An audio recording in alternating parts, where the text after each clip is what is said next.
This hearing will come to order. I want to welcome everybody to the Budget Committee. Good morning to all. This is our Budget Committee Members' Day hearing on budget process reform. And before we begin, I ask unanimous consent that any members who wish to submit a statement or extraneous material for the record may do so within 7 calendar days.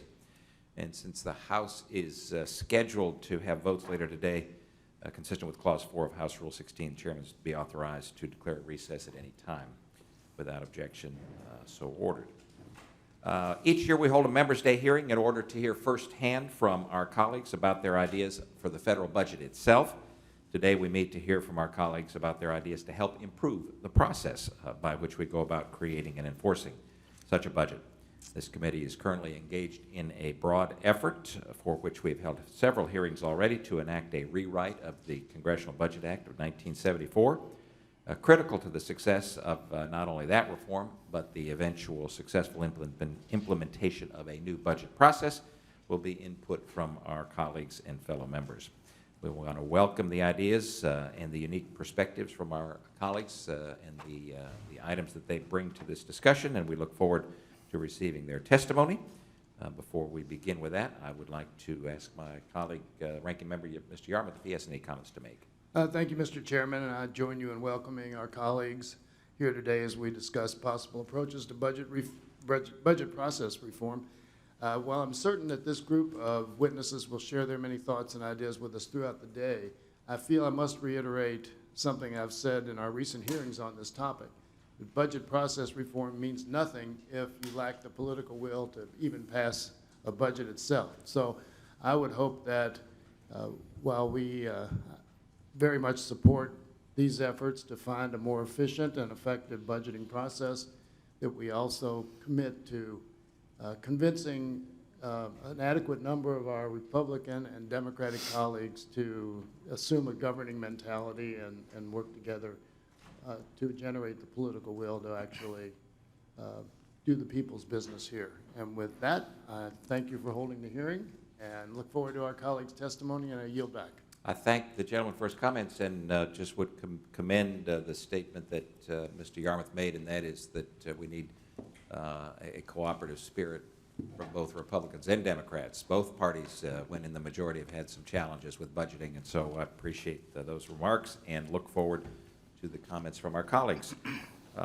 As a reminder, members will have 5 minutes to give their oral testimony, and their written statements will be submitted for the record. I want to remind folks that the total of 5 minutes will include both the presentation and any questions that may be asked. So, Mr. Gohmert, we welcome you to the Budget Committee, and you have 5 minutes. Well, thank you, Mr. Chairman. I really appreciate the opportunity to propose ideas, most of which we've talked about. But first of all, when Chairman and I first came in here to Congress in '05, at Congress I filed a zero baseline budget bill.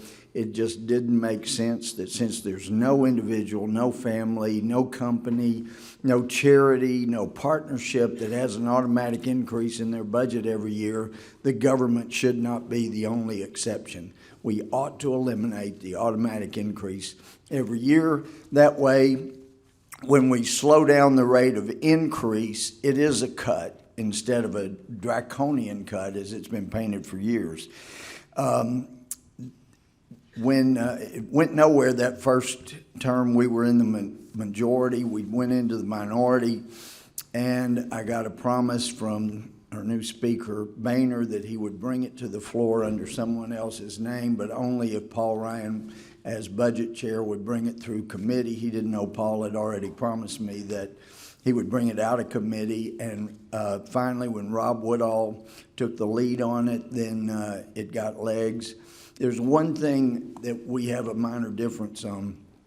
The bill that we passed twice has one difference from my original bill. It increases the baseline by the amount of emergency spending.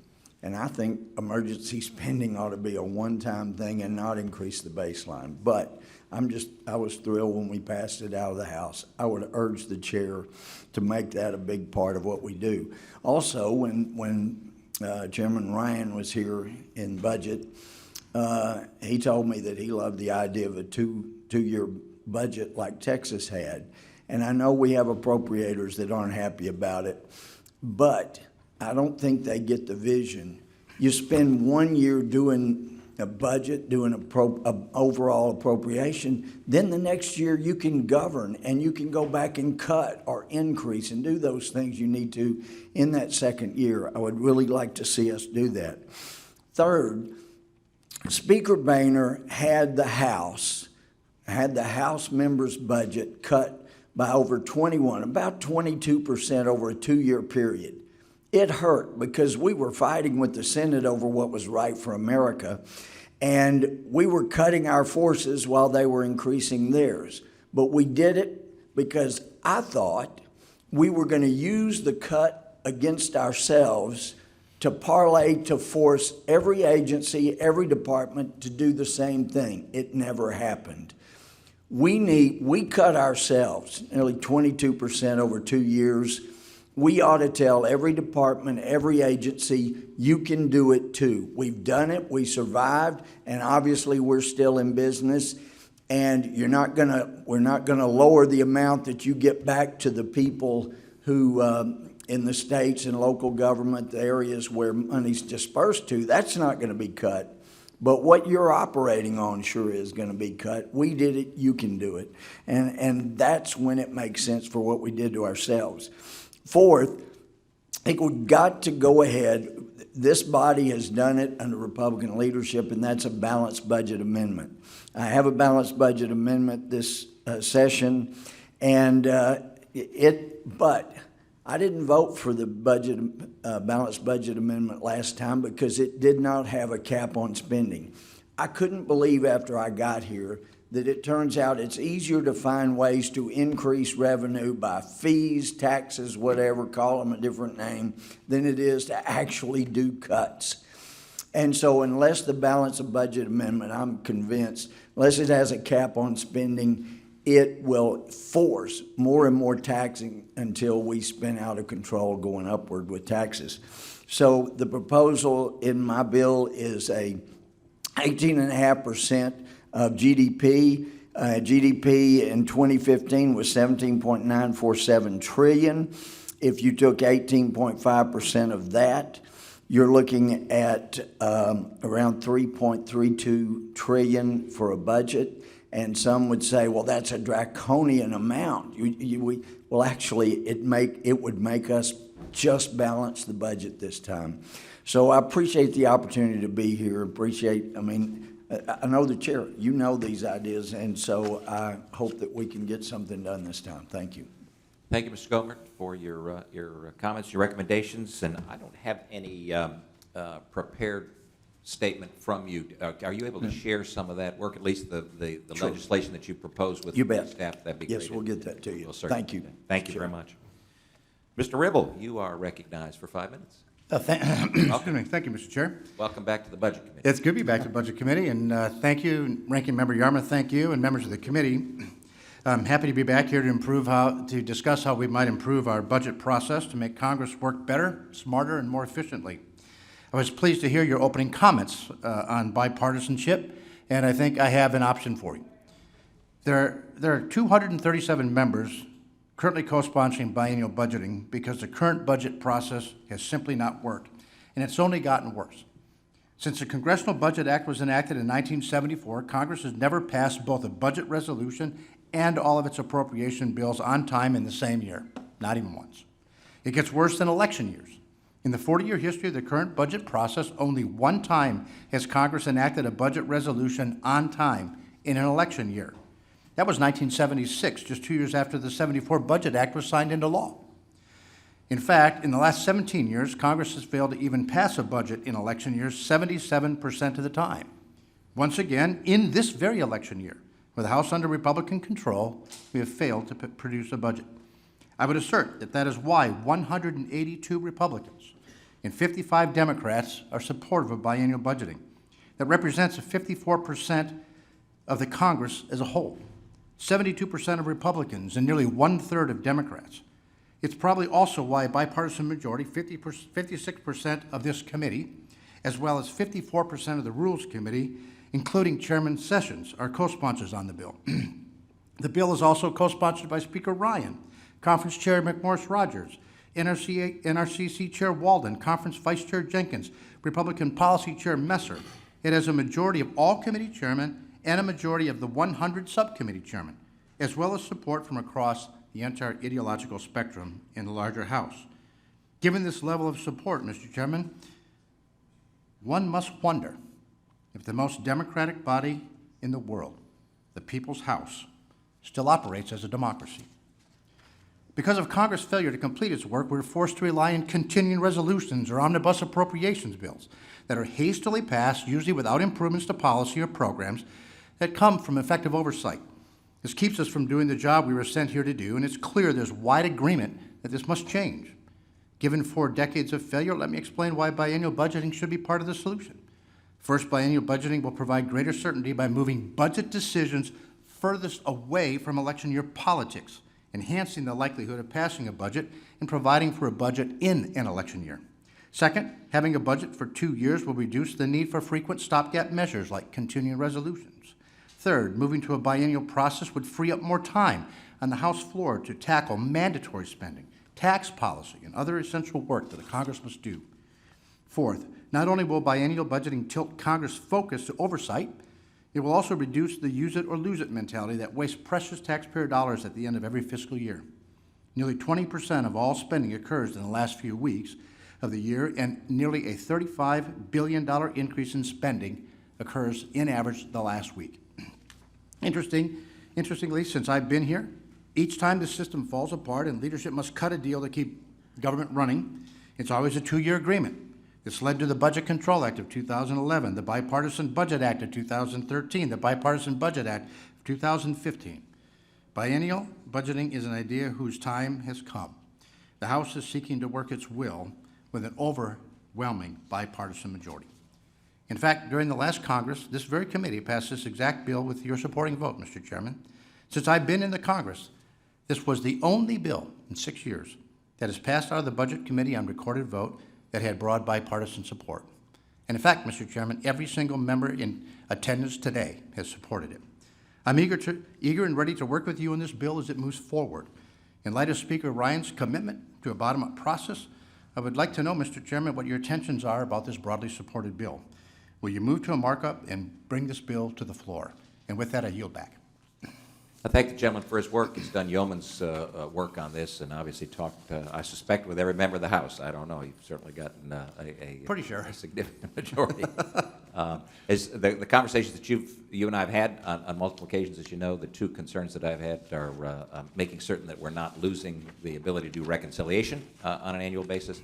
And then, as I just mentioned to Mr. Yarmouth, the concern about defaulting to a 2-year CR instead of a 1-year CR, which I think would be problematic for many of the agencies. So, but I look forward to continuing to work with you, and hopefully we'll see clear. I would also ask you to provide, if you would, for the committee, any perspective on Senator Enzi's proposal in the Senate on, Yes, sir. on kind of a hybrid of a biennial budgeting. I'd be happy to do that, sir. Thank you. Look forward to that. Thank you so much. Appreciate your work. Mr. Rigell, you are recognized for 5 minutes. Welcome to the Budget Committee. Thank you so much, Mr. Chairman. Thank you for your leadership, and the ranking member Yarmouth for your leadership. I'm mindful that this is, in all likelihood, my last time testifying before the Budget Committee. I've opted not to seek re-election, but I just want to implore you, with all respect, but also with an unapologetic commitment to just encouraging the entire leadership of the Budget Committee and each and every member to elevate the importance of not only passing a budget, but just addressing our overall fiscal trajectory. I believe that it represents a threat that's going to hit us harder and sooner than most realize. I wish that weren't true. I think it truly represents a threat that's greater to us than even ISIS and some of our external threats. But I want to pivot in the short time that I have with you to the bill that my colleague, our friend, has introduced. And I did not know that I would follow him. It certainly wasn't planned. And I'm not here in support of his bill because he is a close and trusted friend. My best assessment as a business person who has segued into a season of public service, as I've looked at what we have done right here in the House, and there are some things we have, and much of our performance is substandard, and it's hurting our future, our collective future.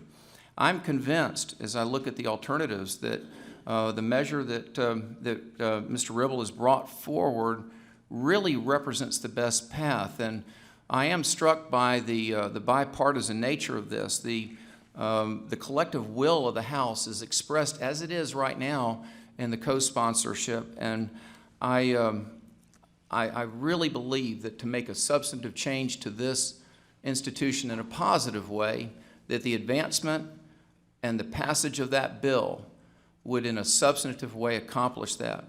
We're all going to leave this place at one time or another. For me, as 6 years. For others, it'll be longer, some shorter. But I think on our way home, we need to ask ourselves, did we do all that we could with the time that we had to serve in this place and have the privilege to serve our fellow Americans? Did we do all that we could to put what's best for our country ahead of all else? And I wrestle with that. I try to do that. And I think each member in his own way wrestles with that. But as I look at this bill, and as I think about the inefficiency of continuing resolutions, that is that we lose the purchasing power of $1 of a taxpayer's investment in better government, and we might get 80% or 70%. That is the inefficiency that's related to the truncated funding of essential operations. And a bipartisan bill like this and the Biennial Budgeting and Enhanced Oversight Act of 2015, H.R. 1610, I would never present to you today that it is the one thing that we can do that's going to just pivot us and take us in a different direction. But I will absolutely make the case that of all the things that I've seen in my 6 years, as it relates to budgeting, this is the crown jewel. And I would submit to you, Mr. Chairman, that its passage would be a definitive and noble legacy piece for not only yourself, the ranking member, but each and every member of this committee to lead in that in its passage. Because for us to stay on the path that we're on now, I see no reason to believe that things will get better. Things have to be changed in a definitive way. And the risk that you presented about its passage as it is and some of the concerns, I acknowledge with all respect those concerns, but at the same time, I'd submit that the risk of not passage easily eclipse those risks. So it is with tremendous respect for you personally and gratitude toward you, ranking member, all the members of the committee, that I thank you for this opportunity to testify, and I'll close with an impassioned appeal to help us get this bill to the floor. Thank you, and I yield back. I thank the gentleman for his passion, for his service. You will be missed in our conference and in the Congress, so we appreciate that. Any questions, comments? I'd like to add my compliments to Mr. Rigell. Thank you for your service here. You've always been a thoughtful, serious member, and I appreciate your contributions immensely. Thank you. Thank you so much. Great. We want to, Vice Chairman, do you want to say something? Yeah, that's okay. Thank you. Really quickly for the record, when you submit it, I'd like your response to Chairman Price's excellent question about our ability to control and enhance the reconciliation process. I appreciate the opportunity to provide such information, and I'll certainly do that, and I'll follow up in writing. Thank you so much. Thank you. Thank you all very much. Appreciate your time and diligence in your work. Ms. Foxx and Ms. McMorris, Rodgers, do you want to join us at the table? Ms. Foxx, you are recognized for 5 minutes. We welcome you. Thank you very much, Mr. Chairman and Ranking Member and all the members of the committee. I want to thank you all for providing those of us without the privilege of serving on your committee an opportunity to weigh in on this vital topic. Budget process reform is an appropriate priority for Congress as we have allowed the power of the purse to become an illusion, and as the dire fiscal challenges that face us are in large part due to structural limitations that Congress has placed on itself, such as its inability to regularly address mandatory spending. The specific concern I'd like to raise today is the inability of Congress to re-examine mandatory spending programs that have higher than anticipated cost. CBO does terrific work with the limited information it has available to predict the future cost of federal programs.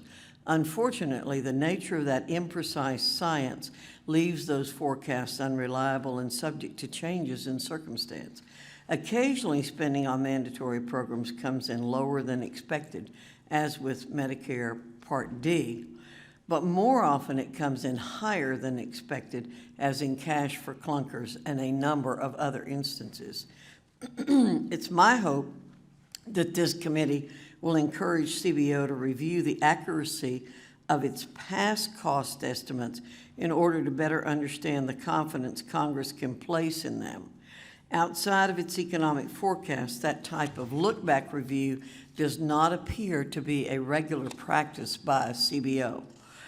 Accurate cost estimates on mandatory spending programs are vital, as when programs cost significantly more than expected, Congress has virtually no recourse to make changes or offset the increased spending due to the difficulties surrounding mandatory spending reforms, including programs rarely, if ever, requiring reauthorization by Congress. Recognizing the likelihood of spending ballooning on the new mandatory spending program that replaced direct payments in last Congress's Farm Bill, I introduced an amendment to ensure that spending on the new Farm Risk Management Election Program did not exceed 110% of the amount CBO projected the program would cost when we voted on it. And I want to give credit to a staffer who's no longer with me who really made this suggestion, Josh Massengill. In a sign of the bipartisan support the amendment received, both the majority leader and minority leader supported the amendment, which passed 267 to 156. I was particularly honored to have the support of 2/3 of the members of this committee who were in Congress then, including the chairman and ranking member. Unfortunately, that provision limiting spending on the Farm Risk Management Election Program did not remain in the conference report, which was enacted. Last year, Politico reported that spending for that program was projected to be nearly $1.5 billion, or 50% higher than CBO originally predicted. Congress has virtually no ability to address that cost increase, which may have even grown more. That is something we must change. It was good to see a policy statement included in last year's budget resolution that stated Congress should, quote, consider innovative fiscal tools such as direct spending caps to enhance oversight of automatic pilot spending, end quote. Implementing innovative solutions to achieve that enhanced oversight and control cost growth is where the challenge lies. Currently, the Legislative Council Office is drafting legislation that I hope to share with all of you soon that would ensure action is taken when mandatory programs exceed their cost estimates in the 5-year window after their consideration by Congress.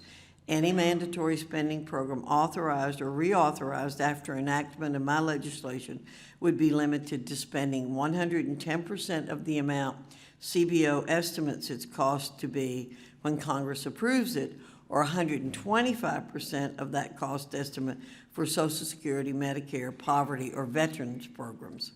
Should a program reach that spending limit, OMB would issue a stop payment order to the Treasury Department to halt that program's operation until Congress is able to reconsider the program and make whatever changes it believes are necessary to justify additional spending.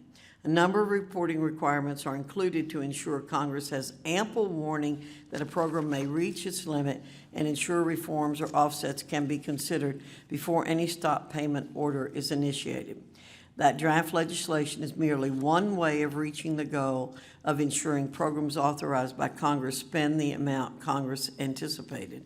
I welcome your feedback on my proposal and hope to work with each of you to see substantive provisions contained in budget process reform to reach that goal. Great. Thank you for your consideration. Thank you so much. Thanks for your work in this area, and we look forward to having staffs work together on seeing if we can't include that. Thank you. Ms. McMorris Rodgers, we welcome you to the Budget Committee. We thank you for your service as chair of our conference and as a fellow member of the 2004 class. It's wonderful to have you here. We look forward to your comments. You have 5 minutes. Thank you. Thank you, Mr. Chairman, ranking members, members of the committee. I appreciate the chance to speak with you today. I applaud the work of this committee and specifically the work that is underway to update the 1974 Budget Act and really address the budget process reforms that are much needed. Today, I wanted to bring to your attention legislation that I've introduced, H.R. 4730, the Unauthorized Spending Accountability Act, USA Act. Unauthorized spending has become increasingly commonplace. In 2016 alone, FY 2016 alone, 256 public laws totaling $310 billion in appropriations were unauthorized by law. These programs include many that the House has failed to authorize in years, and in some cases, decades. The practical effect of this problem is far-reaching.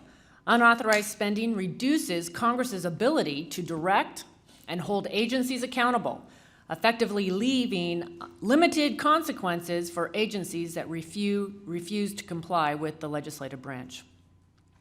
To address this problem, the Unauthorized Spending Accountability Act, USA Act, puts every unauthorized program on a 3-year pathway to sunset. It requires Congress to either end or reauthorize programs that do not have current authorizations, enforcing this requirement through annual spending cuts for 3 years. On the 3rd year, if the program has not been reauthorized, it will be sunset.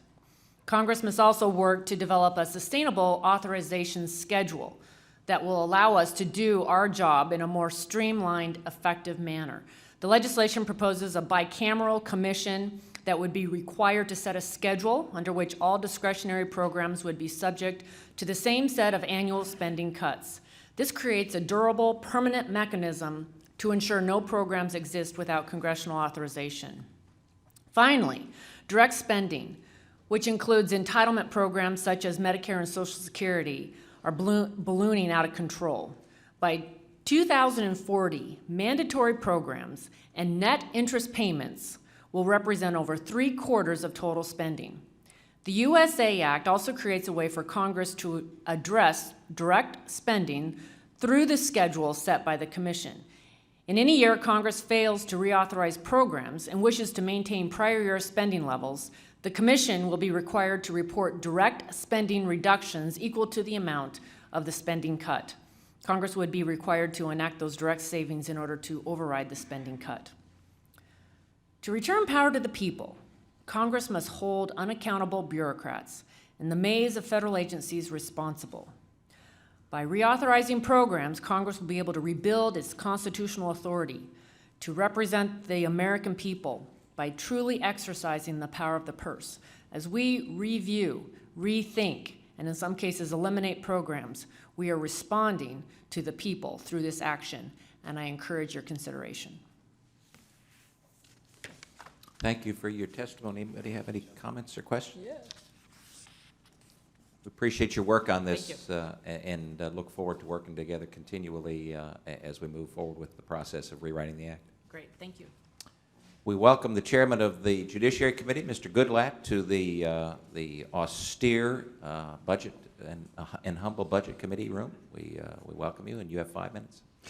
Well, thank you, Chairman Price and Ranking Member Yarmouth and other members of the committee. I appreciate the opportunity to once again testify before this important committee. In the past, I've testified before you about the need for comprehensive tax reform and a balanced budget amendment to the United States Constitution. And as you seek proposals and ideas for reforming the Congressional Budget Act of 1974, I'd like to reiterate the need for a balanced budget amendment. Article 1, Section 9 of the U.S. Constitution calls for a regular statement and account of the receipts and expenditures of all public money to be published from time to time. So while we are called upon to publish a federal budget unlike those we represent, we do not often balance that budget. Despite attempts to rein in federal spending, our national debt has climbed to well over $19 trillion, and the debt ceiling has been raised numerous times to avoid defaulting on our obligations. Experience has proven time and again that Congress cannot, for any significant length of time, rein in excessive government spending. In order for Congress to be able to consistently make the very tough decisions necessary to sustain fiscal responsibility over the long term, Congress must have an external pressure to force it to do so. For many Congresses, I have introduced balanced budget amendments that would do just that. As the committee considers reforms to the budget process, I ask that the committee consider presenting to the states a balanced budget constitutional amendment for ratification. 49 out of 50 state governments, including my home state of Virginia, are required to balance their state budgets. Congress should be forced to do the same. The American people deserve responsible governing by their elected officials, both at the state level and the federal level. They have entrusted us with great responsibilities, and we must represent them well. Part of that responsibility lies in communicating with them and remaining accountable to them as well. Our country's first Secretary of State, and my fellow Virginian Thomas Jefferson, warned of the consequences of out-of-control debt when he wrote, "To preserve the independence of the people, we must not let our rulers load us with perpetual debt. We must make our election between economy and liberty, or profusion and servitude. We must take this warning seriously and work to communicate the seriousness of this threat to our constituents." I believe it would be pertinent in any budget reform package to include additional transparency to the American people. For example, should the debt limit be raised, the American people should receive notice and understanding of that action. Continued increases in our federal debt ought to be paired with continued communication of those actions to the American people. As we budget and spend the American taxpayers' dollars, it's our responsibility to remain accountable to them. And I strongly believe that a constitutional amendment will force Congress to eliminate unnecessary and wasteful spending and make the decisions necessary to balance the budget and eliminate the federal deficit. And increased transparency and communication with the American people will help increase their trust in us to do the job they sent us here to do. We're at a crossroads in America. We can make the tough choices and control spending, paving the way for a return to surpluses and ultimately paying down the national debt, or we can allow big spenders to lead us further down the road of chronic deficits and leave our children and grandchildren saddled with debt that is not their own. I greatly appreciate your committee's work and have high respect for the efforts in this committee to control that government spending. These are extremely important issues, and I thank you for the opportunity to testify today. Thank the chairman. We appreciate you coming before our committee and look forward to working together as we move forward. We're going to have votes called here in about 15 minutes, so if without any comments from anybody else, we will move on to the next presenter.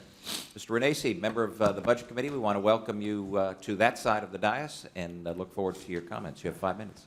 Thank you, Mr. Chairman, for holding this hearing. It's important that we hear members' ideas and really get an understanding of what some of the thoughts are in the membership of this House. I'm here to discuss H.R. Resolution 648, the Budget Enforcement Awareness Resolution. This resolution would restore integrity to the budget enforcement by amending House rules to ensure members can make more informed decisions about budget-breaking legislation. As a business owner for nearly 3 decades and a mayor who is required to balance a budget, like many hardworking American families have to do, I understand the importance of passing a budget that promotes efficiency, effectiveness, and accountability. But I also know from my time in the real world is that when you set a budget, you need to abide by it or explain why you are deviating from it. At the budget hearing yesterday on fiscal goals, Ms. Maya McGinnis, President of the Committee for Responsible Federal Budget, struck a similar chord. In her testimony, she stated, in setting a fiscal goal, policymakers can agree on is an important first step, but simply setting the goal is of little value if lawmakers are not working toward that goal.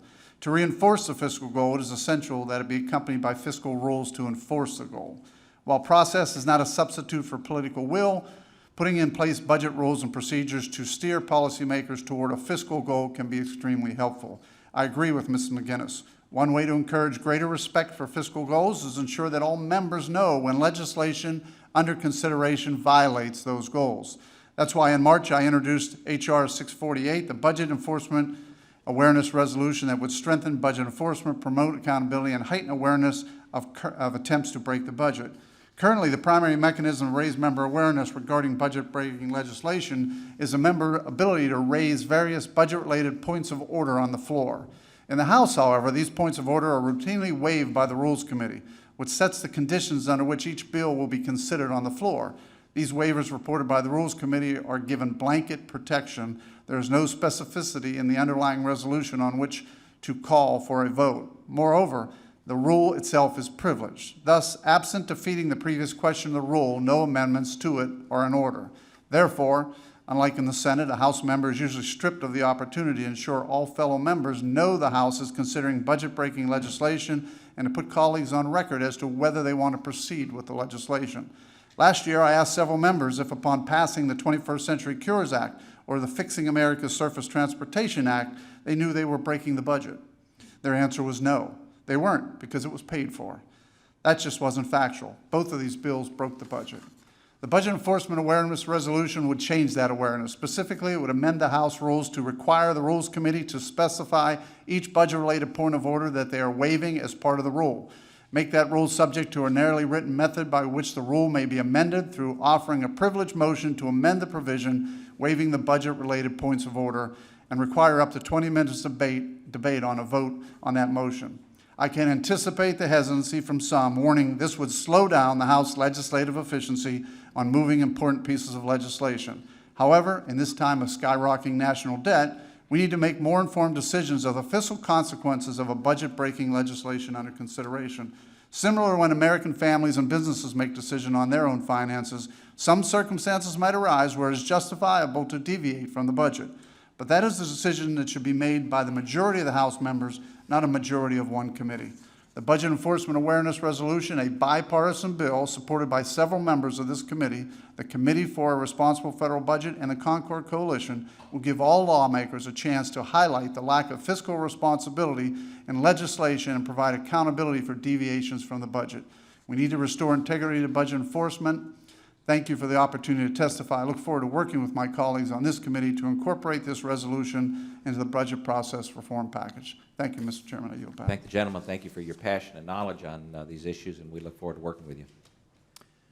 Mr. Griffith, we welcome you to the Budget Committee. I know that you've thought about these issues extensively, and we look forward to your comments. You have 5 minutes. Well, thank you so much for allowing us to do this. I've heard several discussions previously in other folks' testimony about the House rules and changing the House rules, and I do think that's important. I think we have to take a good look at a review of our House rules. The rules do matter. I should probably mention, of course, that I'm always a proponent of returning to the Holman Rule and being able to change the rules we have related to designating things as mandatory spending. And many people in the country think that mandatory spending are only the big programs you hear about.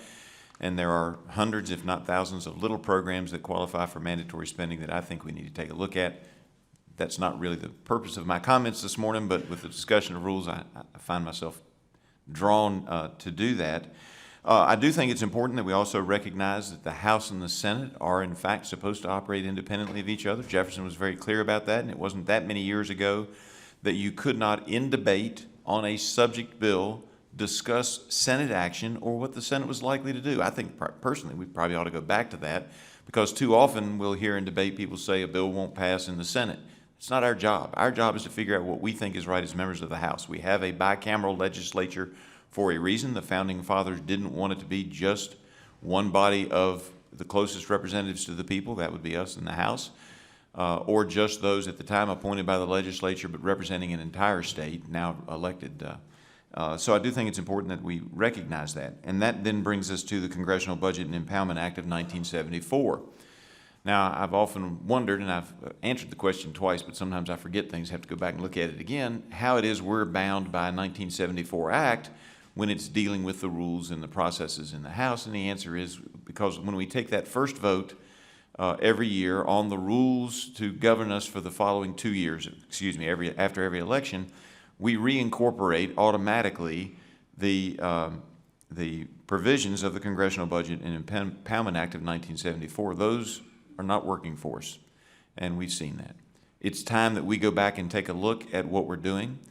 I'm not going to tell you that I have the answer on that one, but I do know that it was anticipated by the Founding Fathers that each house would have its own rules, each house would make its decisions, and if we decide to reform our process, we need not worry that the Senate may not like it or may not go along with it. It's none of their business. And it was also contemplated even in the act itself, and I quote from the Congressional Budget Act of 1974, where it says, Section 9042 says, with full recognition of the constitutional right of either house to change such rules so far as relating to such house at any time, in the same manner and to the same extent as is the case of any other rule of such house. In fact, not to do so, not to go back and take a look at this, I think is negligent on our part. Doesn't mean we change it, but we ought to look at it every 2 years, because the courts have routinely ruled that one body cannot bind another. In other words, the House from 1974 can't bind the House in 2017. And yet we find ourselves, just by habit, binding ourselves to something that may have been the right thing to do in 1974, but it's clearly not working for us now. We chain ourselves to that process. We say to ourselves, well, that's the way it's been done now for 30 or 40 years. But when it's not working the way it's supposed to, it's up to us as elected members to change it. So I hope that you'll work on that. I'm happy to work on it. I just don't have any magic formulas to offer you today other than don't be afraid to break outside the box and come up with all new processes. I think that's probably what we need to do. Then I will have to tell you that I think that we should be looking at a biennial budget. I would even say biennial appropriations. I served in the Virginia legislature for 17 years. I can tell you that there was a year in particular, 2001, where the House and the Senate, both controlled by Republicans, could not get their trains on the same track, and we were not able to come up with revisions to our budget and appropriations process, which were one and the same in Virginia. Didn't damage the Commonwealth of Virginia because we had a biennial budget. And in 2001, we just operated on the budget we passed the previous year and on the appropriations passed the previous year. So it left us the ability to work on other things. And yes, we wanted to get a budget that year. And yes, there was consternation because we couldn't make changes. We had extra money we could have spent. We did not spend that money because we could not agree. But nothing happened. And I think it's a better process of government when you do a biennial budget and then you have your appropriations likewise lined up on a 2-year cycle, because you don't have the constant fighting over the budget process and over the appropriations acts.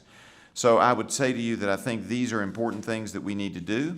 My written statement goes into more of that, and I appreciate the time that you've allotted me, and I yield back. Thank you so much again for your work on this. We look forward to continuing to work together.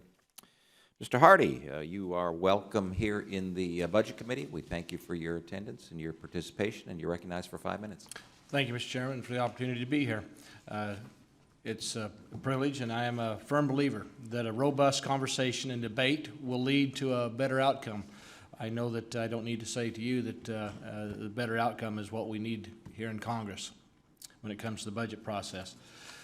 As the debate surrounding this is one of the most important functions we have continues in the halls of Congress, I want to share a few thoughts on a balanced budget amendment. One of the reasons I got involved in public office is because I don't believe that my kids and my grandchildren have the same opportunities that I did growing up today. And the reason is because of the uncontrollable, unrestrainable federal debt that we have. We must return that to a smart spending is what I believe needs to happen here. This all begins with a budget that is more specifically balanced budget. As you and your committee reform a process that is instrumental to our country's economic and fiscal sustainability, I urge you to consider including a balanced budget amendment or the language similar to a balanced budget amendment. In December of last year during the omnibus debates, I introduced H.J. Res. 79, a balanced budget amendment that contains all of the conventional balanced budget amendment pieces, but also contains the requirement for the president, no matter what president, sitting in 1600 Pennsylvania Avenue, in order for that president to exercise his office and prerogative to offering the instituting executive orders, that the president deliver the Congress a proposed budget that balances. We must be accountable also both legislative branch and executive branch must be accountable and responsible.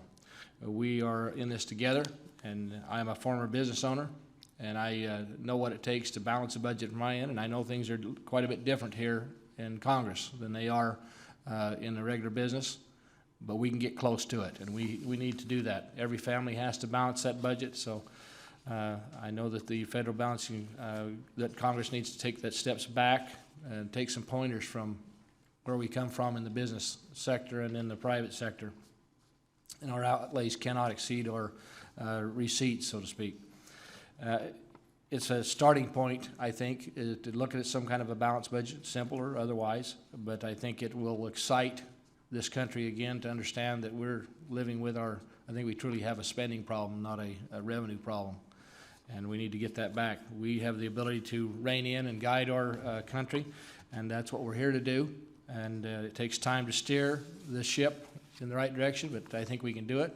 I'm not talking about something that would happen overnight, but we need to put certain limitations within that balanced budget amendment so it could be phased in. I understand that you just can't balance it overnight. And I think, unfortunately, we don't have much time to do this. I'm really concerned about our national debt, and I think it's the right thing to do as a Congress, and I think that's what people sent us here to do, is to keep things in order. And basically, that's my comments, is really hope you look at something along those lines. Great. Thank you, Mr. Hardy. We appreciate your participation today and the experience that you bring from the private sector. Thank you. Mr. Roskam, good to have you with us. Welcome to called it the Humble and Austere Budget Committee. We welcome you back. I think you've had service on this committee. Is that right? I've resisted that temptation in the past, but thank you very much. We'd be glad to welcome you with open arms to a chair right up. Fair enough. You are recognized for 5 minutes. Thank you, Mr. Chairman, Representative Castor, Mr. Rokita, Mr. Ginta. I just want to bring something to your attention. I know you know about it, but I want to echo it and encourage you, because I think there is a real opportunity to do a tremendous amount of good here. I chaired the Oversight Subcommittee at the Ways and Means Committee, and on a bipartisan basis, we've been focusing in particularly on pursuing fraudulent activity. Now, CMS, when they come before the subcommittee, you ask them a simple question. What is your fraud and erroneous payment rate? And they will tell you our rate is 12.7%. Now just marinate in that for a second. You just do a quick back of the napkin calculation, real rough. You're clicking through $1 billion a week. Now think about all of the difficult work that you've done as a committee and what you could do with $1 billion a week. You can make a lot of problems go away. Okay, here's our challenge. Our challenge is that when we do these fraud, you come up with some legislation, you say, okay, let's do this, then you learn, well, fighting fraud doesn't, quote, score well. Well, it's scoring well for the fraudsters, but it's not scoring well for us. And so what I'm highlighting is just a dysfunction. This makes no sense whatsoever. There's nobody here who's complicit in this. Nobody made this stuff up. But now we've got these budget rules which are arguing about how many angels can dance on the head of a pin to the point where it has become absurd. And so my encouragement, again, you know this Budget Act, you've been frustrated by this Budget Act, and you recognize better than anybody the limitations of the Budget Act. And I'm here to encourage you and to highlight and thank you for the work that you're doing, because I think that there is a real opportunity to do a tremendous amount of good here. The notion that fighting fraud doesn't score well is a complete legal absurdity. And so toward that end, if I can be helpful to you as you're moving forward in this, I will do my utter best to reflect well on your efforts, but I really do think that you can do a tremendous amount of good by removing this legal fiction that has been created by this Budget Act that isn't really serving anybody. And I yield back. I thank the gentleman for his comments. Mr. Rokita, do you have a comment? Ms. Castor, do you want to make a comment? Mr. Rokita? I thank the chair. So I appreciate this very much, Mr. Roskam. Do you have specific language? No. Or deletion or anything like that? That we No, want? your whole process is a smoky, misty mountain to me, and I am completely mystified by how this whole thing works. And it just really, when we it's have not our false ideas. humility, it's a total mystery to me. And so I'm happy, you know, if you want substantive input, I'll do my And best. That's what I'm requesting. We have our ideas we want, and we're exploring those, but it would be foolish, I think, not to ask you as a cardinal, with the great brains around you, including yours, to help dive in on this with us. I'll do my best, and I'm happy to report back to you and the chairman. Thanks for your service and your chairing of the Oversight Committee at Ways and Means. And I just want to highlight the fact for members who may be potentially listening in their offices right now, that our goal is to look in a bipartisan way at the activity of the Congressional Budget Office and see if we can improve it. There are things that frustrate folks on both sides of the aisle about the inability to get CBO to appreciate what many of us know in the real world to be things like if you stop fraud, that ought to result in some benefit to the taxpayers. You know, toward that end, just quickly, when the subcommittee's together, there's no distinction on a party basis. You know, nobody's holding a candlelight vigil for fraudsters, and there's this like-minded notion.